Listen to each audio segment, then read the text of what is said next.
اللہ تعالیٰ آپ کو جزائے خیر دے اور ہمارے اس پروگرام کے حسن آغاز کے لیے بہت بہت شکریہ۔ تو ناظرین، جس طرح آپ نے دیکھا کہ قرآن پاک کی ان آیات میں بڑی خوبی کے ساتھ اللہ تعالیٰ نے روز حشر کا نقشہ کھینچا ہے کہ جس طرح اللہ تعالیٰ اور فرشتے صف باندھے زمین پر اتریں گے، قیامت کا دن ہوگا۔ جو شخص جس نے کوئی اچھے اعمال نہیں کیے ہوں گے وہ اپنے اعمال دیکھ کر کہے گا کہ کاش میں نے اپنے لیے کچھ زیادہ راہ بھیجا ہوتا، اور وہ شخص جس نے نیکی کی ہوگی وہ اس کی حیثیت ایک نفس مطمئنہ کی ہوگی، اور اللہ تعالیٰ کی طرف سے بھی اس کے لیے یہ حکم آئے گا کہ میرے عبادت گزار بندوں میں داخل ہو جاؤ، میری جنت میں داخل ہو جاؤ۔ اللہ تعالیٰ ہم سب کو یہ توفیق دے کہ ہم اعمال حسنہ کریں اور قیامت کے دن ہم بھی سرخرو ہو کر اللہ تعالیٰ کے نیک بندوں اور جنت میں داخل ہوں۔ لیکن یہ ایسا اسی صورت میں ممکن ہے جب ہم اللہ تعالیٰ کے احکام بجا لائیں، اور رسول پاک صلی اللہ علیہ وسلم نے ہم پر اپنے رسالت کو لوگوں تک پہنچانے کا جو فریضہ ہمارے سپرد کیا ہے ہم اس کو بخوبی انجام دیں۔ آپ کو یاد ہوگا گزشتہ ایپیسوڈ میں مولانا صاحب نے بہت تفصیل سے مشن محمدی صلی اللہ علیہ وسلم پر روشنی ڈالی تھی۔ اب امت کی جو ذمہ داریاں ہیں اس پر انشاءاللہ ہم آج گفتگو کریں گے۔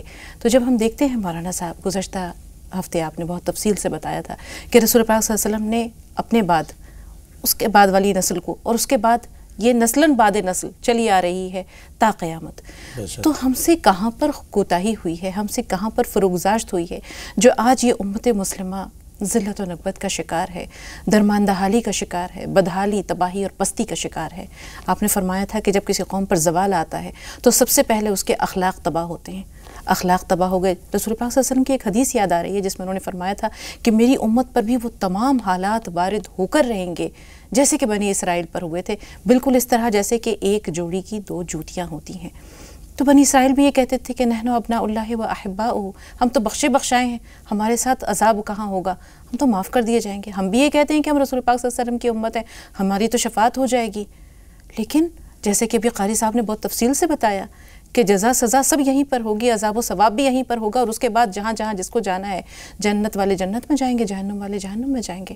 ہم خود کو کہاں پاتے ہیں مولانا صاحب؟ بے شک یہ ایک لمحہ فکریہ ہے، اور ہر فرد کی، ہر جماعت کی یہ ذمہ داری ہے کہ اس بات کو سوچے کہ ہم کہاں کھڑے ہوئے ہیں۔ جو رسول اکرم صلی اللہ علیہ وسلم نے مشن دیا تھا ایک فرد کی حیثیت سے، ایک قوم کی حیثیت سے، ایک امت کی حیثیت سے، اس ذمہ داری کو، اس فریضے کو ہم کس حد تک انجام دے رہے ہیں۔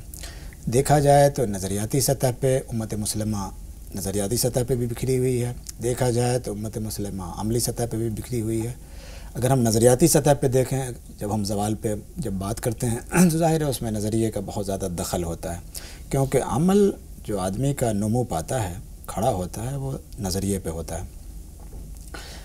اس وقت امت مسلمہ کی صورتحال دوسری قوموں کے مقابلے میں یہ ہے کہ سب سے زیادہ نظریاتی پراگندگی کا انتشار کا شکار اس امت مسلمہ ہے۔ اسی لیے آپ دیکھیں یہ جس حد تک فرقوں میں بٹی ہوئی ہے، جس طرح کے مسلکی کشمکشوں میں مبتلا ہے، کوئی دوسری قوم اس طرح سے پراگندہ اور منتشر نہیں ہے۔ کوئی ایک جماعت امت مسلمہ کی بھی ایسی نہیں ہے کہ جس میں خود اس جماعت کے اندر بھی کوئی اتفاق پایا جاتا ہے اور مختلف قسم کے اس میں خود نئے نئے چھوٹے چھوٹے ذیلی گروپ اور گروہ نہ بن گئے ہوں۔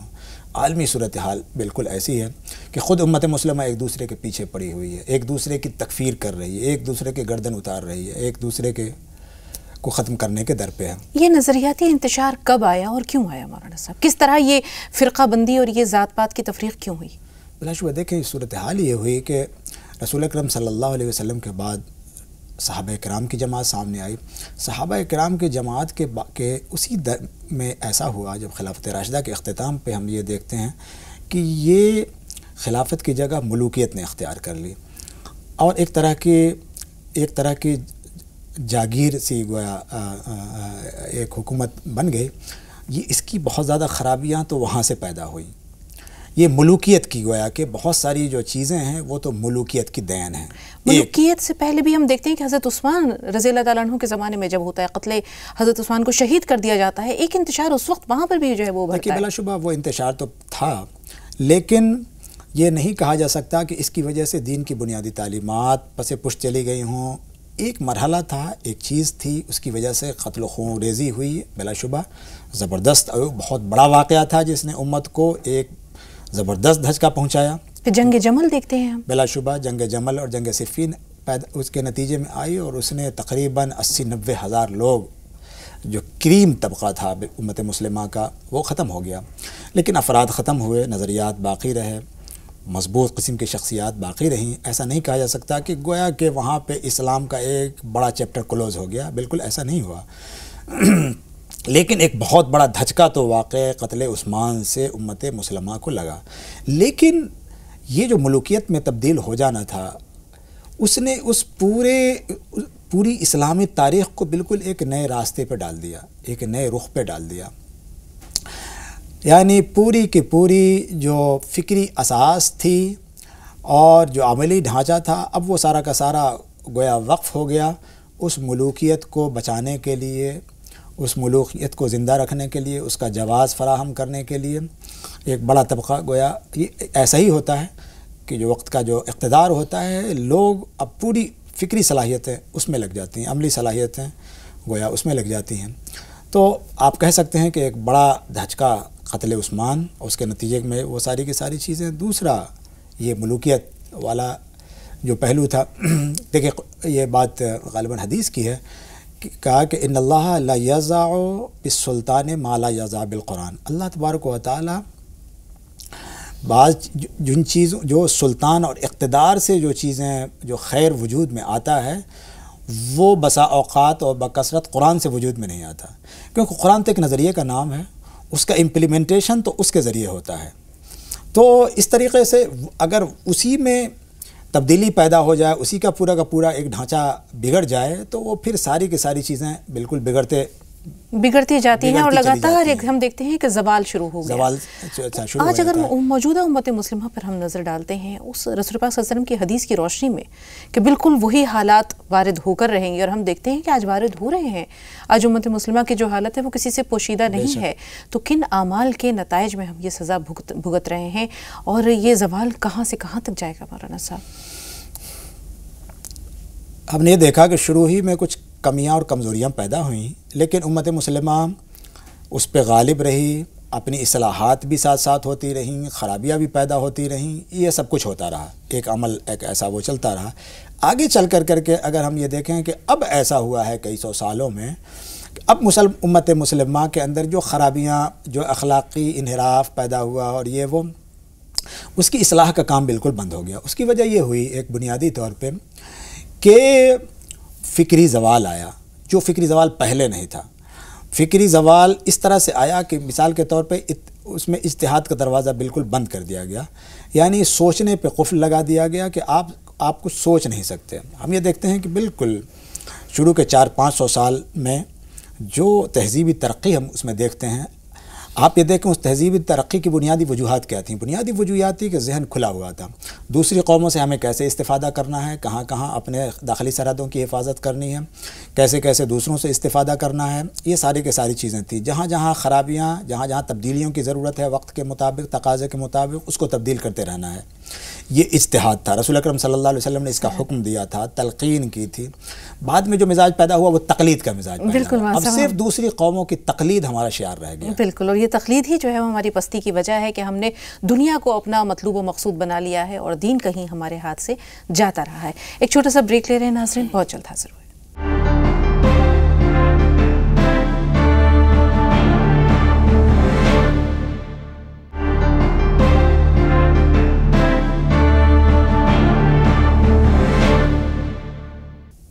ناظرین، وقفے کی باتیں پر پھر آپ سب کا استقبال ہے۔ آئیے بات چیت کے سلسلے کو آگے لے چلتے ہیں۔ ابھی مولانا صاحب تقلید کی بات کر رہے تھے تو اس پر یہ شعر یاد آتا ہے کہ رہ گئی رسم ازاں روح بلالی نہ رہی، فلسفہ رہ گیا تلقین غزالی نہ رہی۔ تو آج ہماری حیثیت جو ہے وہ ایک مقلد کی ہے مولانا صاحب، جیسے کہ آپ نے فرمایا کہ ہمارا اپنا کچھ نہیں ہے، ہم نے دوسروں کی پیروی شروع کر دی، دوسروں کی تقلید شروع کر دی۔ امت مسلمہ یا اسلام کی جو چیدہ خصوصیات تھیں اسے دوسری قوموں نے اپنا لیا، لیکن ہم نے اپنے ہاتھ سے جانے دیا۔ تو یہ تقلید ہمیں کس طرح تباہی کی طرف لے کر جا رہی ہے، زوال کی طرف لے کر جا رہی ہے، اللہ کے عذاب، اس کے گرفت، اس کے پکڑ کی طرف لے کر جا رہی ہے؟ بے شک دیکھیے رسول اکرم صلی اللہ علیہ وسلم نے ارشاد فرمایا لا تتبعن سنن من قبلکم شبرا بشبر، کہ تم دوسری قوموں کی تقلید اس طرح سے کرو گے کہ بالکل دست در دست ان کی تقلید کرو گے، یعنی جیسا وہ کرتے ہیں بالکل ویسے ہی کرو گے۔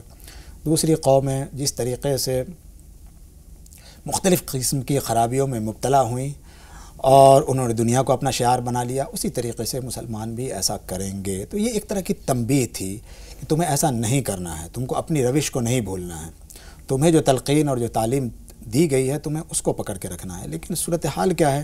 صورتحال یہ ہوئی کہ امت مسلمہ نے کی غالب اکثریت نے دوسری قوموں کی اس طرح سے پیروی کی کہ ان کی جتنی خرابیاں جو تھیں وہ تو انہوں نے لینی شروع کر دیں، ان میں اندھا دھن ان کی پیروی کرنا شروع کر دیا، لیکن ان کی جو کچھ اچھائیاں ہو سکتی تھیں ان اچھائیوں کو انہوں نے نہیں لیا۔ ہمیں یہ بھی سامنے رکھنا چاہیے، دوسری قوموں کے اندر جو کریٹیویٹی ہے، جو تخلیق کا مزاج ہے، خود سے جینے کی اپنی ایک صلاحیت ہے، جو ابداعیت ہے، وہ چیز ہمیں دوسروں سے لینی تھی۔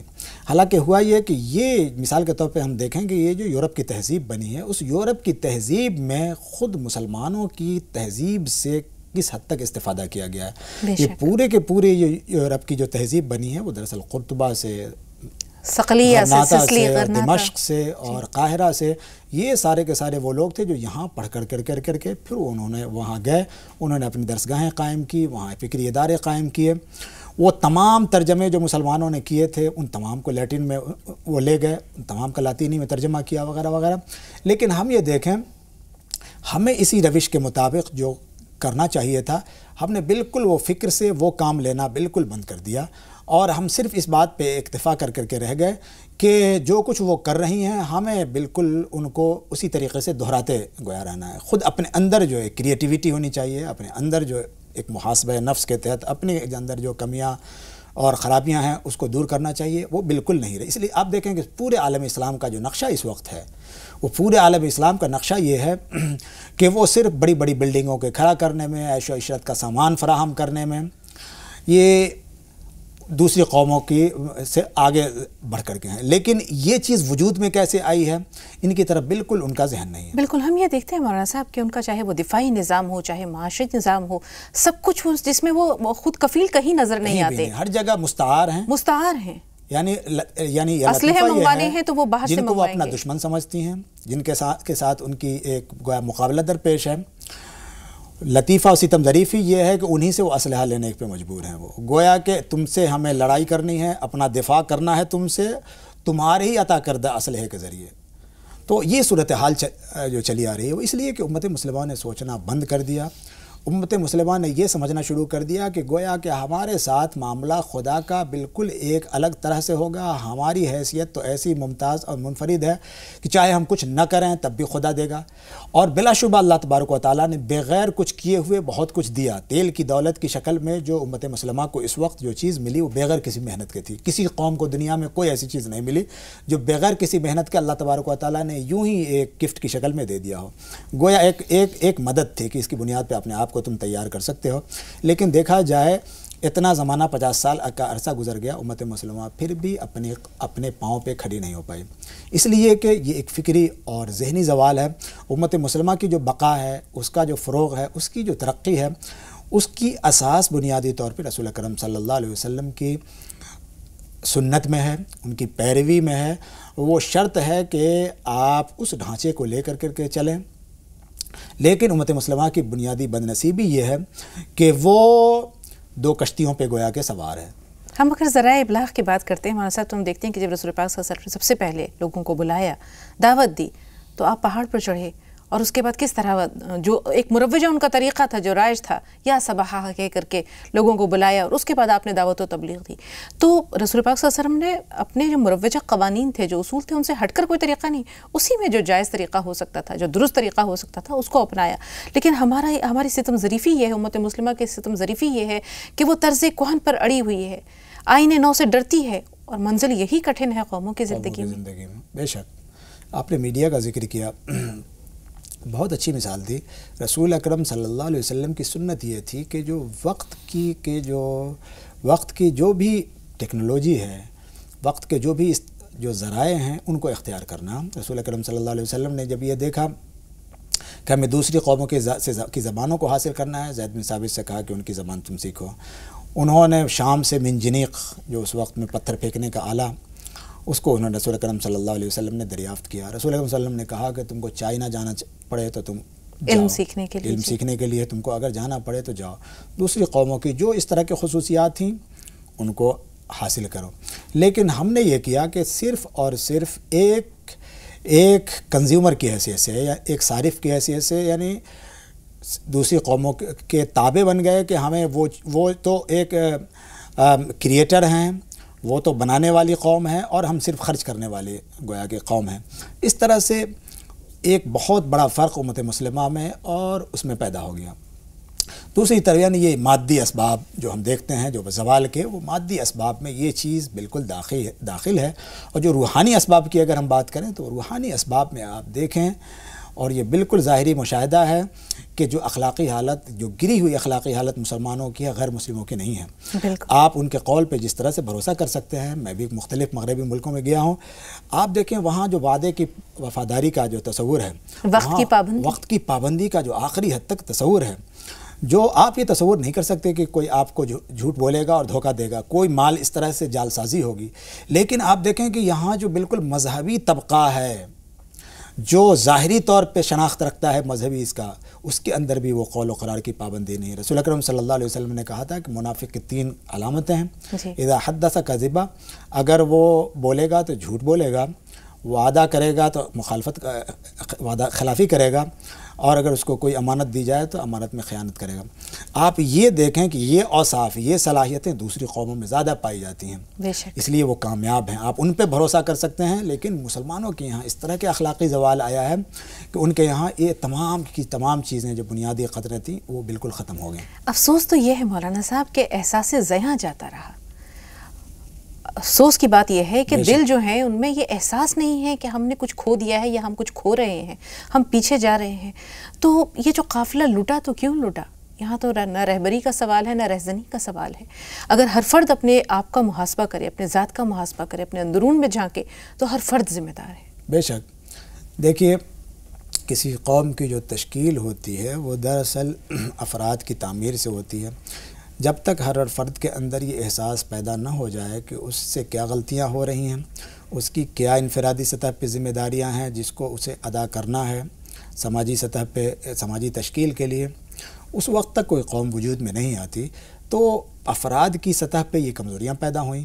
افراد کی سطح پہ اس لیے کمزوریاں پیدا ہوئیں کہ جو ہمارے قائدین تھے انہوں نے اپنی ذمہ داریاں جس طرح سے نبھانی چاہیے تھی انہوں نے نہیں نبھایا۔ دین کا جو ایک جامع تصور انہیں پیش کرنا چاہیے تھا، دین کا جامع تصور اسلام میں وہ ہے کہ جو دین پہ بھی مشتمل ہے، دنیا پہ بھی مشتمل ہے۔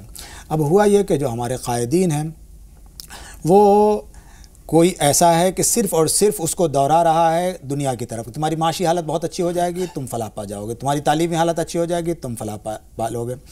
تو کوئی ایک نعرے کو لیے ہوا ہے، کوئی دوسرے نعرے کو لیے ہوا ہے، کوئی تیسرے نعرے کو لیے ہوا ہے۔ لیکن دین کا جو تصور ہے اس میں یہ ہے کہ آپ کو ان تمام تعلیمات کو جامع شکل میں جب تک عملی شکل نہ دی جائے، جب تک امت مسلمہ اس بات کی اہل نہیں ہو سکتی کہ وہ دوسری قوموں کے مقابلے میں آگے بڑھ سکے۔ مولانا صاحب یہاں ہم یہ بھی دیکھتے ہیں کہ اسلامی تعلیمات کو عام کرنے کے لیے ضروری ہے کہ قرآن پاک کا دیگر زبانوں میں بھی ترجمہ کیا جائے۔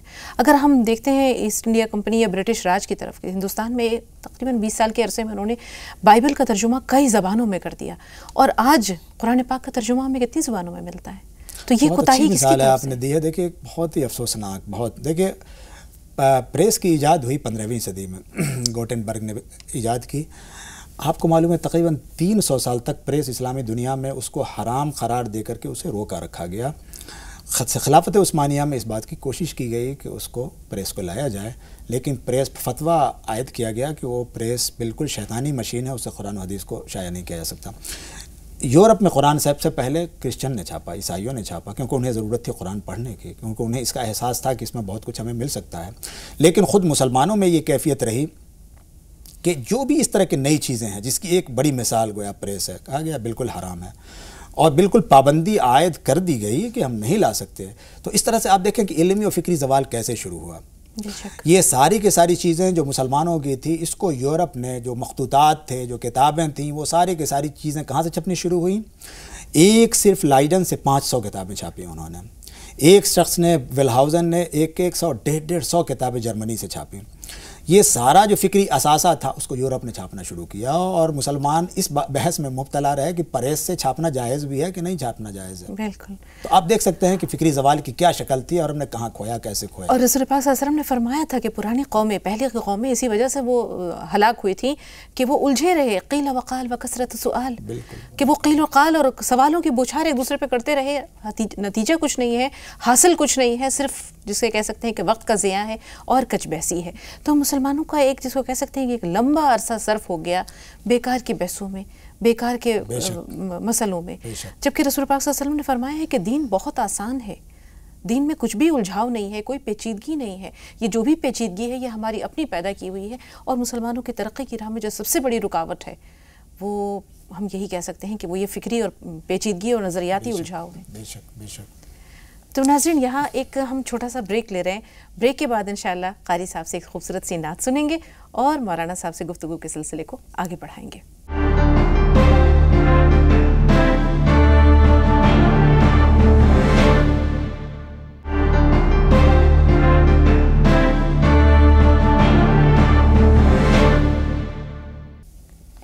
ناظرین وقفے کے بعد ایک بار پھر آپ سب کا استقبال ہے، پروگرام کے سلسلے کو آگے بڑھاتے ہیں اور قاری صاحب کے پاس چلتے ہیں۔ قاری صاحب بارگاہ رسالت مآب میں ہدیہ نعت پیش کر رہے ہیں، تو آپ بھی گلہائے عقیدت پیش کریں، ہم وطن گوش ہیں۔ مجھے یاد آ رہا ہے تیرا پاک آستانہ، مجھے یاد آ رہا ہے تیرا پاک آستانہ، میرے دل پہ چھا رہا ہے وہی کیف عاشقانہ، مجھے یاد آ رہا ہے۔ کوئی اور ہو تو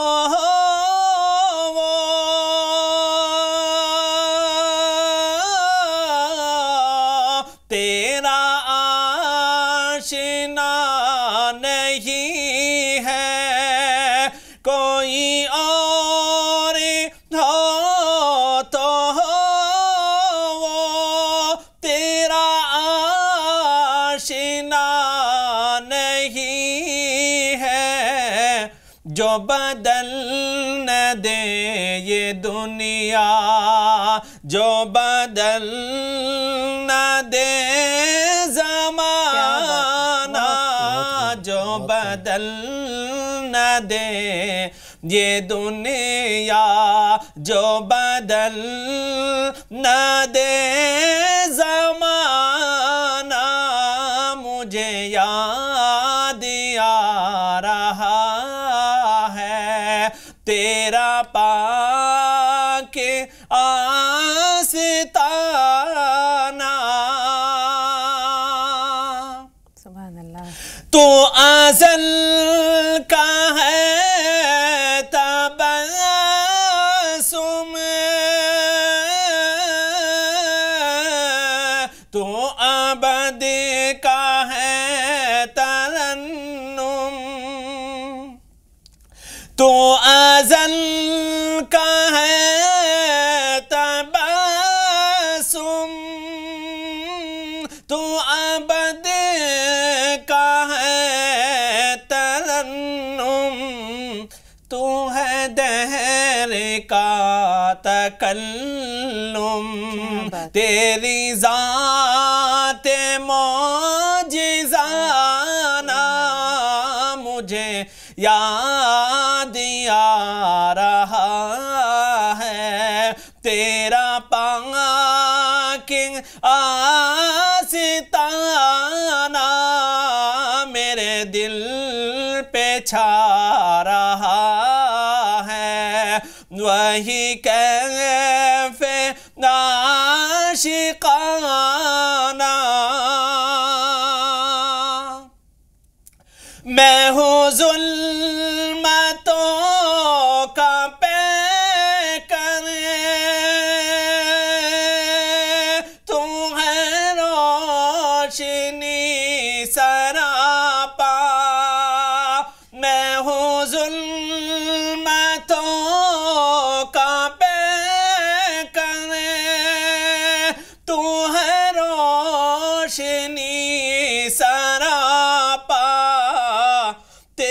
صبح نوری میری شام کافرانہ مجھے یاد آ رہا ہے تیرا پاک آستانہ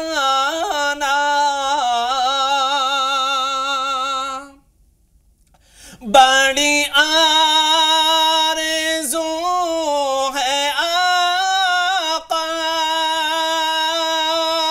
تیرے در کو آ کے چومو بڑی آرزو ہے آقا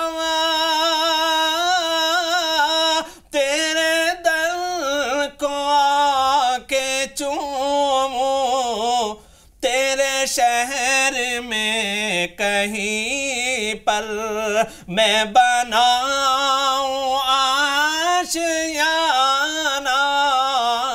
تیرے شہر میں کہیں پر میں بناؤں آشیانہ مجھے یاد آ رہا ہے تیرا پاک آستانہ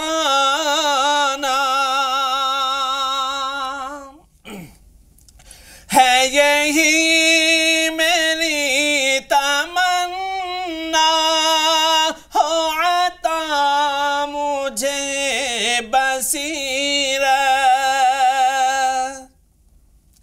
ہے یہی میری تمنا ہو عطا مجھے بصیرت تیری ذات کو میں دیکھوں بنگاہ عارفانہ مجھے یاد آ رہا ہے تیرا پاک آستانہ میرے دل پہ چھا رہا ہے وہی کیف عاشقانہ مجھے یاد آ رہا ہے۔ بہت خوب، جزاک اللہ قاری صاحب۔ اللہ تعالیٰ شاعر کی تمنا بھی پوری کرے، آپ کی تمنا بھی پوری کرے، اور یہ ہم سب کی تمنا ہے اللہ تعالیٰ اسے بھی شرف قبولیت عطا کرے۔ تو قاری صاحب آپ نے ایک سما باندھ دیا، بہت کیف و سرور کا ایک عالم تھا جو اس پورے ماحول کو اپنے دامن میں اپنے سمیٹے ہوئے تھا۔ تو ناظرین، امید ہے کہ آپ کو بھی یہ خوبصورت نعت پاک اچھی لگی ہوگی، لیکن دل کا درد پھر اپنے موضوع کی طرف لے آیا ہے کہ وقت فرصت ہے کہاں، کام ابھی باقی ہے، نور توحید کا اتمام ابھی باقی ہے۔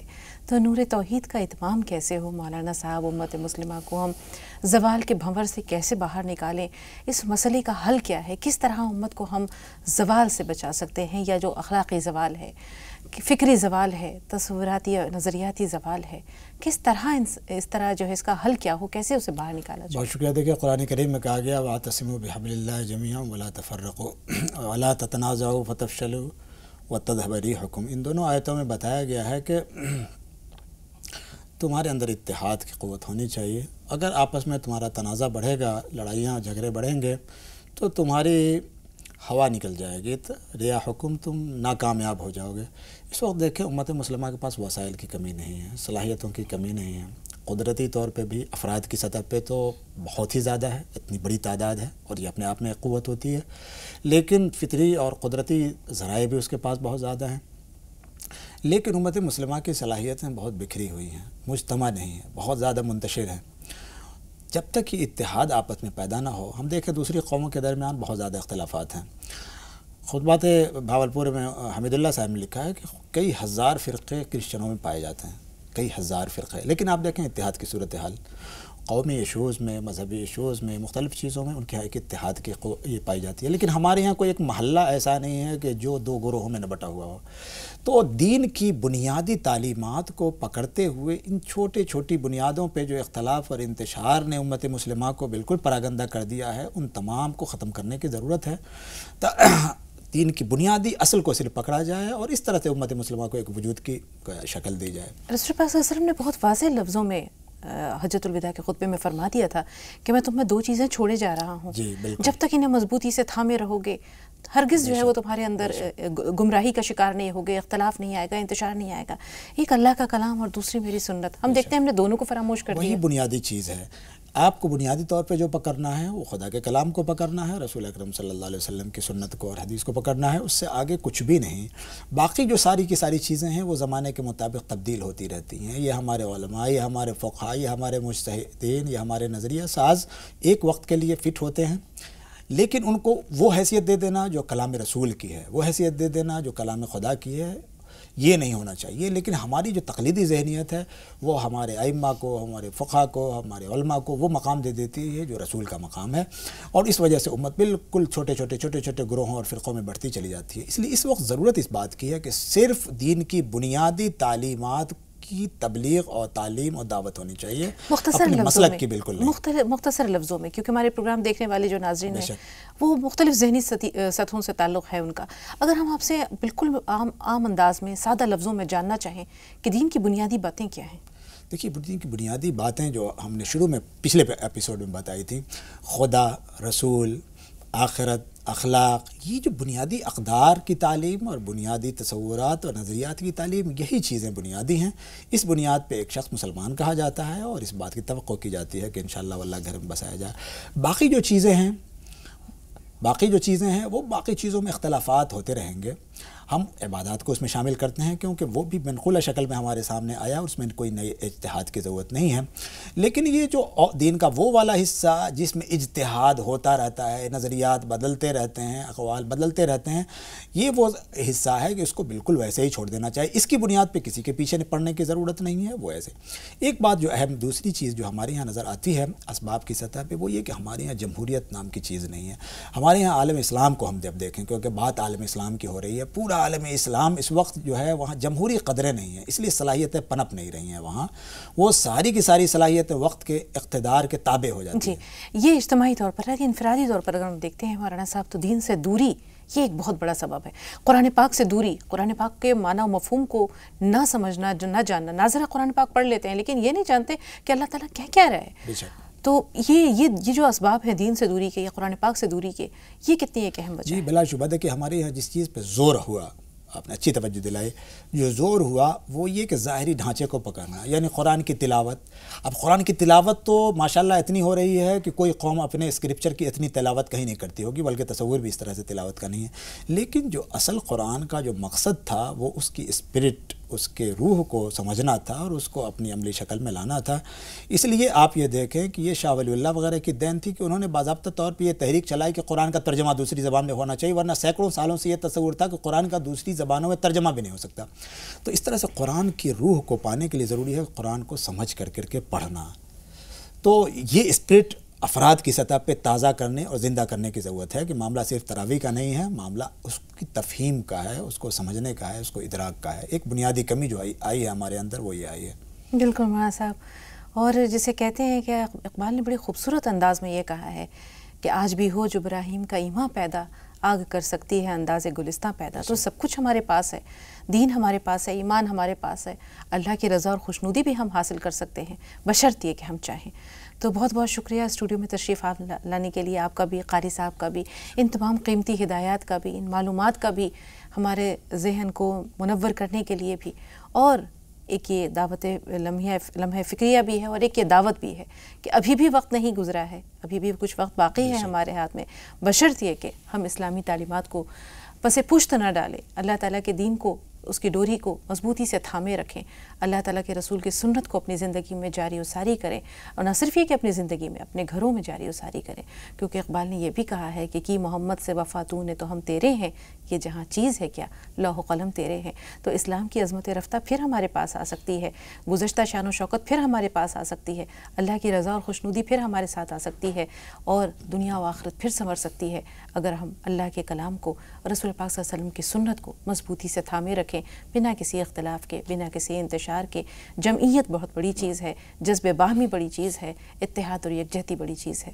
تو ناظرین، اس سیگمنٹ کے بعد ڈاکٹر اسلم خان صاحب ہمارے ساتھ ہوں گے اور اطہر صاحب ان سے محو کلام ہوں گے۔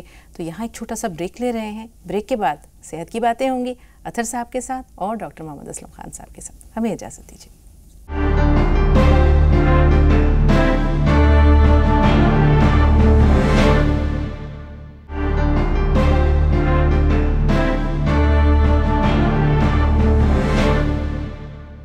شکریہ شگفتہ۔ بریک کے بعد تمام ناظرین کا ہم ایک مرتبہ پھر استقبال کرتے ہیں، خیر مقدم کرتے ہیں۔ اور ناظرین، آپ جانتے ہی ہیں کہ ہر روز ہم صحت کی بات کرتے ہیں پروگرام کے اس حصے میں، آخری حصے میں، اور ہماری رہنمائی فرمانے کے لیے عالمی شہرت یافتہ نیشنل میڈیکل کالج سہارنپور کے پرنسپل، بہت ہی تجربے کار ڈاکٹر اسلم خان صاحب ہمارے ساتھ موجود ہوتے ہیں۔ آج بھی ہماری خوش بختی ہے کہ وہ موجود ہیں۔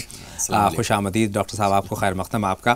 ناظرین، آج ہم بات کریں گے صحت کی، اور صحت میں بالوں کی صحت کی ہم بات کریں گے، اور بالوں کی صحت کے تعلق سے بہت بڑا کام کیا ہے ڈاکٹر اسلم خان صاحب نے۔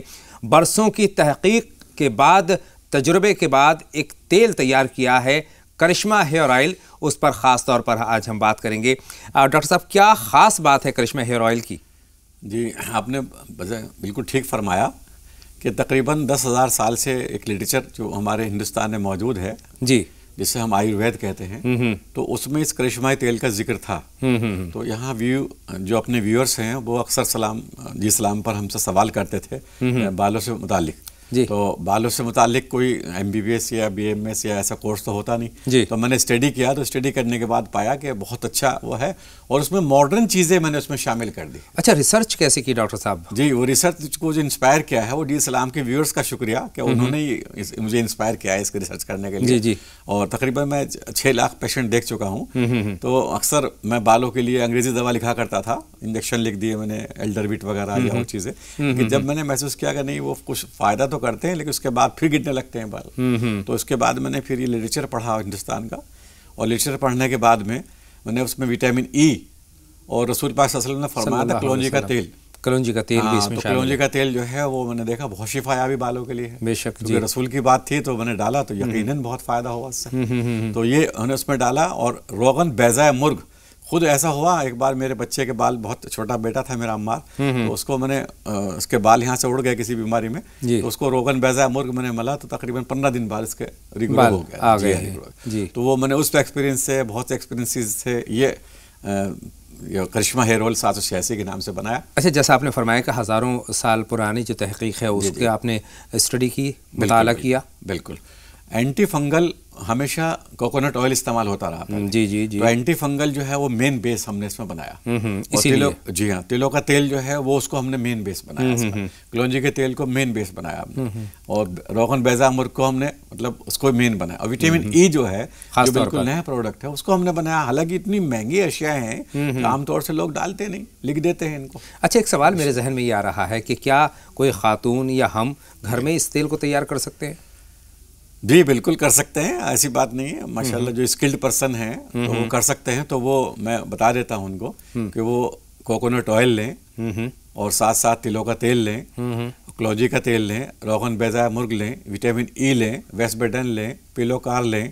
پیلو کار اور ویسٹ بیڈن جو ہے تیار ہونے کے بعد پڑتا ہے، رتن جوش کو پکائیں، اس کا ہی اس میں نیچرل جو کلر ہے وہ ہے، رتن جوش کو پکائیں، کم سے کم جو ہے وہ 200 گرام ہونا چاہیے 1 کلو میں، جی ہاں، اور وہ پکانے کے بعد میں اس میں ملائیں، اور کافی کے سیڈز، آنولا ہے، شکاکئی ہے، ان چیزوں کا ایکسٹریکٹ ڈال دیں، یا پھر ان کو پکا کر کے رتن جوش میں ہی پھر ڈال دیں، بنا سکتے ہیں، لیکن ان کو بہت مہنگا پڑتا ہے، یہ کم سے کم 1200-1300 روپے کی شیشی پڑتی ہے، جو ہم لوگ بلک میں بناتے ہیں، تو ہمیں مل بھی جاتی ہے، ملتا بھی نہیں وٹامن ای بازار میں۔ اور آپ کی نیت بھی خدمت خلق کی ہے کہ اس میں بہت زیادہ پروفٹ بلکہ نہ کے برابر آپ لیتے ہیں۔ ڈاکٹر صاحب ایک سوال اور ہے، اگر کوئی شخص، کوئی خاتون، کوئی بھی صاحب اس کو منگانا چاہیں تو کس طریقے سے منگا سکتے ہیں؟ بس وہ کرشمہ ہیئر آئل 200 ml کی ایک بوٹل کے لیے 786 روپے اپنے ہمارے پے ٹی ایم پہ یا ہمارے اکاؤنٹ نمبر پہ، جو ہم اکاؤنٹ نمبر بھیجتے ہیں وہ ہمارے جو میسیج اس پر ہو رہا ہے، فلیش ہو رہا ہے نمبر پر، اس پر وہ ڈال دیں اپنا address, pin code, mobile number سب ڈال دیں، تو وہاں پر ان کے پاس اس میں 786 روپے ارسال کر دیں، ہم اس میں اکاؤنٹ نمبر بھیج دیتے ہیں، یا ان پہ اگر اکاؤنٹ نمبر نہیں ہے بالکل تفصیلات جاننے کے لیے تو موبائل فون آپ کے ٹی وی اسکرین پر مل رہا ہے ناظرین، اور ساتھ ہی ویب سائٹ بھی آپ کو ہمارے ٹی وی اسکرین پر مل رہی ہے۔ ہم یہ کوشش کرتے ہیں اسی دن بھیج دیں، ہم یہ کوشش کرتے ہیں، لیکن لوگ ناراض ہوتے ہیں کہ بہت دیر ہوگی، تو کبھی کبھی بھیڑ بہت ہوتی ہے تو 2-3 دن بھی لگ جاتے ہیں بھیجنے میں، اس لیے میں ویورز سے اس میں معافی چاہوں گا کہ اگر ایسی دیر ہو جاتی ہے، ڈیمانڈ زیادہ ہے اور ڈیمانڈ زیادہ ہے تو ہم لوگ بنا نہیں پاتے، تو ابھی بھی ایک بیچ پورا نہیں ہوتا، دوسرا ہم نے شروع کر دیا بنانا۔ جی بہت اچھی بات ہے، اور بہت سارے لوگوں کی اس میں خدمت بھی ہو رہی ہے کہ بہت سارے لوگ فیضیاب ہو رہے ہیں۔ یہ بہت خوش آئندہ بات ہے کہ لوگ کرشمہ ہیئر آئل استعمال کر رہے ہیں اور بالوں سے جڑی تمام تر جو امراض ہیں، پریشانیاں ہیں، دشواریاں ہیں، ان سے بچ رہے ہیں اور ان کے بال گھنے، کالے اور لمبے ہو رہے ہیں۔ اس سے اچھی بات اور کیا ہو سکتی ہے؟ ڈاکٹر صاحب ایک چیز اور ہے، فرینچائز اگر کوئی لینا چاہے، اسٹاکسٹ اگر کوئی بننا چاہے تو اس کے لیے کیا طریقہ ہے اور کیسے بن سکتا ہے؟ اس کا بڑا آسان طریقہ ہے کہ وہ 25 بوٹل، 50 بوٹل یا 100 بوٹل، حالانکہ لوگ تیار ہیں ہمیں کوئی 50,000 کو 1,00,000 لینے کو، لیکن ہمارا پرپز یہ نہیں کہ سیکورٹی جمع کریں یا لوگوں کو پریشان کریں، ہمارا پرپز تو اس کو زیادہ سے زیادہ شفا یابی لوگوں کو ہو، تو منگا سکتے ہیں وہ۔ تو جو بے روزگار لوگ ہیں یا چاہتے ہیں، خدمت کرنا چاہتے ہیں، جو اسلام کے ویورز پریشان ہیں، ان کی محبت اگر وہ دل میں رکھتے ہیں تو اپنے اپنے شہر میں منگائیں اور بوٹل لوگوں کو دیں تاکہ ملنے میں آسانی ہو جائے۔ بالکل ہم یہاں ان کا نام بتا دیں گے اپنے پروگرام میں۔ بالکل، اور یہ بہت اچھا آسان سا طریقہ ہے، آسان سا طریقہ ہے بالکل۔ اس کے لیے رابطہ قائم کرنے کا طریقہ یہ ہے کہ موبائل نمبر آپ کے ٹی وی اسکرین پر فلیش ہو رہا ہے، ان کو پروفٹ بھی ہوگا، اس میں پروفٹ بھی ہوگا ان کو، ایسی بات نہیں، ظاہر سی بات ہے ان کے لیے بھی گنجائش آپ نے ضرور چھوڑی ہوگی اور اچھی خاصی چھوڑی ہوگی، اور امید ہے ہمارے جو ناظرین ہیں ان کو اس سے فیض پہنچے گا، اس طریقے سے بھی وہ منگا سکتے ہیں، اور جو لوکل جو شاپ کیپرز ہیں، اسٹورز ہیں، وہاں سے وہ پرچیز کر سکتے ہیں اور بالوں سے جڑی جتنی بھی پریشانیاں ہیں ان سے نجات پا سکتے ہیں۔ جیسا کہ آپ نے فرمایا کہ روسی میں اس کو استعمال کیا جا سکتا ہے، بالوں کو بڑھانے میں اس کا استعمال کیا جا سکتا ہے، ڈپریشن میں بھی کر سکتے ہیں، ڈپریشن ہے اور آپٹک نرو میں اگر ورم ہے یا آنکھوں میں دیکھنے میں پرابلم ہو رہی ہے، ریڈیشن ہو رہا ہے، اس کے بھی کر سکتے ہیں، یعنی سر جو بھاری ہو جاتا ہے، جی ہاں بھاری ہو جاتا ہے، اکثر لیپ ٹاپ استعمال کرتے کرتے یا موبائل استعمال کرتے کرتے اس پہ بھی فائدہ ہوتا ہے۔ تو اس میں کہاں پر یہ جو آپٹک نرو ہوتی ہے کان سے لے کے یہاں تک، یہاں مالش کریں اس کی، جی دونوں طرف مالش کریں، انشاءاللہ ٹھیک ہو جائے گا، انشاءاللہ تعالی ٹھیک ہو جائے گا۔ کرشمہ کا کرشمہ ہی یہی ہے کہ بالوں سے جڑے تمام امراض کا علاج اس میں پوشیدہ ہے، اور اس کو لگانے کا طریقہ اور بتا دیں۔ جی ماشاءاللہ لگانے کا طریقہ بڑا آسان سا ہے، ابھی ہم نے لکھنؤ میں ماننیہ مکھیہ منتری یوگی جی کو دیا تھا، تو ان کو بھی، ان کے جو وہ تھے PRO، ان کو بھی یہ بتایا کہ وہ صرف رات کے ٹائم مالش کریں اور صبح کو پھر نہانا چاہیں نہا لیں، نہیں تو کوئی بات نہیں، چکتے گا نہیں، بہت اچھا رہے گا، فریش رہیں گے، دن بھر فریش بھی رہیں گے، یعنی ذہنی طور پر بھی آپ تندرست رہ سکتے ہیں، بالکل، کیونکہ نیوٹریشن ملے گا برین کو۔ صحیح فرما رہے ہیں، اور بال اس کو کہتے ہیں کہ آم کے آم گٹلیوں کے دام، آپ کے بالوں کی جو قوت ہے ان کو تو بڑھا ہی رہے ہیں، بالوں میں جو پریشانیاں ہوتی ہیں ان سے آپ نجات پا رہے ہیں، اور ساتھ ہی ساتھ جو ذہنی پریشانیاں ہوتی ہیں، دن بھر کی اسٹریس ہوتا ہے، انزائٹی ہوتی ہے، اس سے بھی کسی حد تک نجات ہم حاصل کر سکتے ہیں، سکون کا احساس کر سکتے ہیں۔ ڈاکٹر صاحب کچھ اور کہنا چاہتے ہیں اس تیل کے بارے میں؟ بس یہی ہے، میں بلکہ بڑی خوشی کی بات ہے کہ ابھی ایک بہت بڑا سیمینار ہو رہا ہے ملیشیا میں، وہ بھی اس بالوں کی وجہ سے ہمیں شاید اور نیچروپیتھ ہاسپٹل کی وجہ سے ایوارڈ دے رہے ہیں، اور ابھی ماننیہ مکھیہ منتری جی نے دیا ہی تھا، جو ابھی میں نے بتایا، یہ تیل بھی پیش کیا تھا بعد میں، آپ کی خدمات کے اطراف میں یہ اعزازات آپ کو مل رہے ہیں۔ بہت بہت شکریہ ڈاکٹر صاحب تشریف آوری کا۔ تو ناظرین راہ نجات میں آج کے لیے بس اتنا ہی، اپنے میزبان اطہر کو اجازت دیں، آپ کہیں نہ جائیں، لگاتار دیکھتے رہیں زی سلام۔ آگے آپ دیکھیں گے 5 منٹ میں 25 خبریں۔ السلام علیکم۔ السلام علیکم۔